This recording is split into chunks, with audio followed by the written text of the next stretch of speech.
Hello to all the students who are watching this video. I am Mrs. Madhumita Chakraborty of Holy Hearts Educational Academy, Raipur, Chhattisgarh. Dear students, I hope you all are safe at home and following the instructions of your parents and elders during this crisis time. Now, today I am introducing you all with the chapter of economics. As I know, class 9 students, for you all economics is a very new subject, because till class 8 you all are aware of history, geography and civics in social science. But from class 9 you have to deal with this one more addition chapter, and that is economics. So the story of village Palampur, I have divided it into 4 contents to make you all understand in a better way. So I am going to do the summary of the chapter, and first I am going to show you the content which I have written down for you all. The first I am going to give a very short introduction about village Palampur. Then I am going to tell you about the 4 factors of production, then the change in the farming activity, and then the non-farming activities. Now, when I talk about village Palampur is a very small village with 450 families. And the majority of the people are engaged in farming activity. That is 75% of the people are engaged in agriculture, that is farming, and 25% of the people are engaged in non-farming activity. Now this village Palampur is a hypothetical village. Hypothetical means it is totally imaginative. And here the village is very well developed. And the reason behind it to be a very well developed are, number 1, it has got all weather roads, that is, it is metal road. In all the weather conditions, the transport can be carried on it. Then comes, it has got a very good connectivity with the neighboring town and neighboring villages. Then electricity is the another one which is already there in village Palampur. Irrigation facilities are also there. School is also there, one primary and one high school. Even the health centers are also set up there by the help of government. The government hospitals are there. Even the private sectors, they have also set up private dispensaries for the health issues of the village Palampur. Here you can see I have jotted it down in some points. Now, next I told you that I am going to tell you about the factors of production. First, let me show you all factors of production. These are the requirements needed which are very essential in the development of any economy or a village. So what are the 4 factors of production?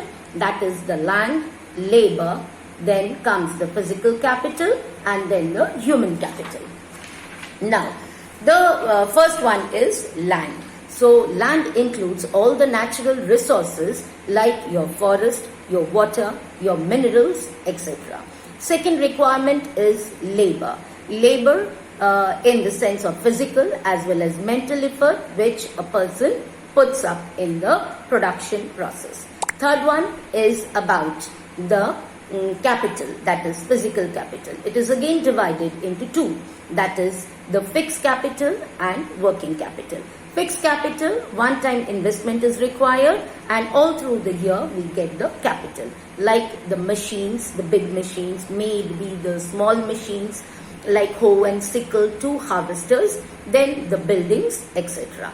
And in working capital, the money in hand and raw materials which are required to be purchased are under it. Then comes the human capital.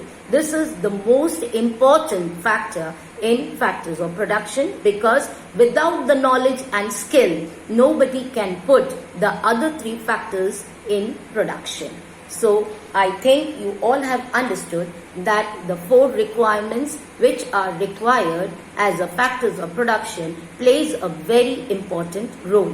Without the one, another cannot do or complete the process.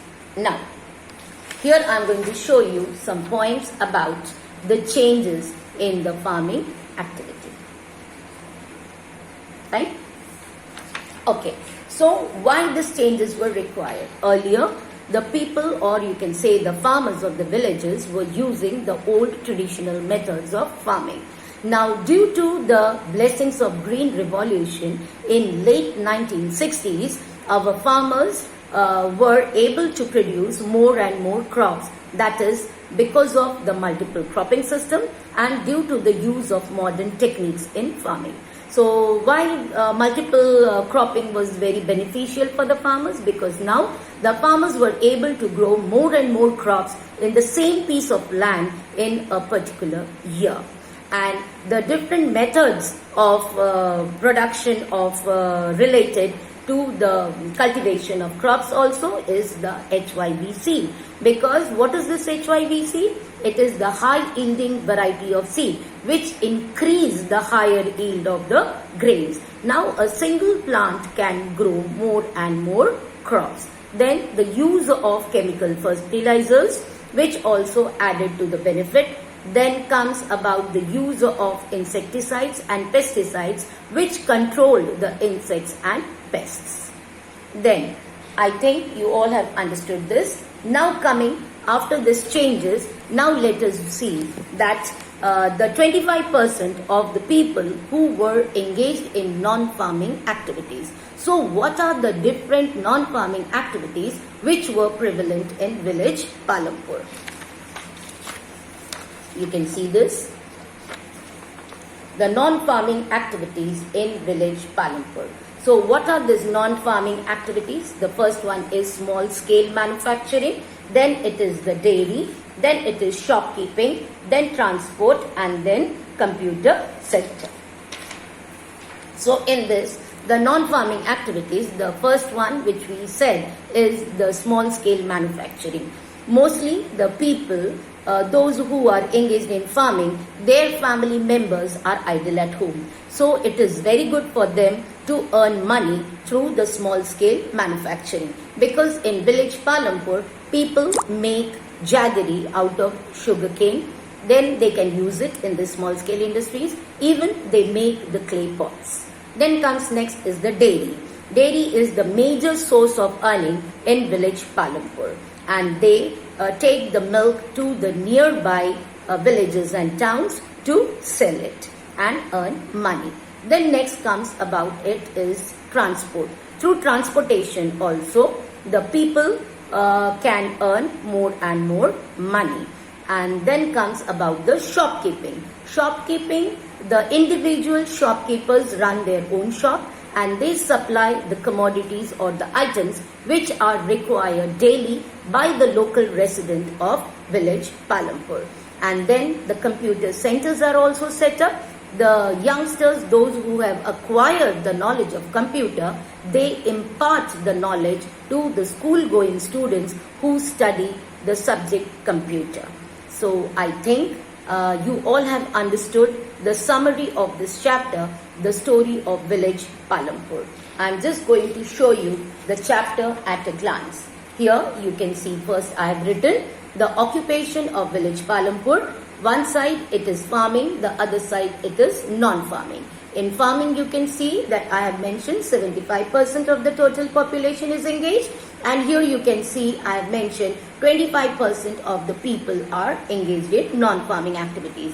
Then comes next is about the changes which brought about due to Green Revolution, and here the non-farming activities have also been listed down. Then comes down about the infrastructure of village Palampur, which I have already explained to you in the introduction of the village. Then the next comes about the factors of production, which I have discussed with you all: land, labor, physical capital and human capital. Last but not the least is the cropping pattern, which I told you the multiple cropping is followed by the farmers of Palampur due to this modern method of farming. And how they are doing it? See, by producing kharif crop, then rabi crop, then sugarcane and potato. So what is this kharif crop? The kharif crop is also known as rainy season crop, and it is sown in the month of May and June. Example is your rice, your jawar and your bajra. When we talk about Rabi crop, here the sowing season is between November and December, and so it is also known as winter season crop, and your example is wheat and oilseed. Then comes about the fourth one, that is your sugarcane. Sugarcane is a single crop which is grown all the year around in village Palampur, and which is very helpful in making sugar and jaggery. Jaggery is nothing else but it is gur. Then comes the potato. Potato is regarded as the third crop of village Palampur, and it is also regarded as a vegetable as well as a cash crop. I think you all have understood the lesson in short. Thank you, students.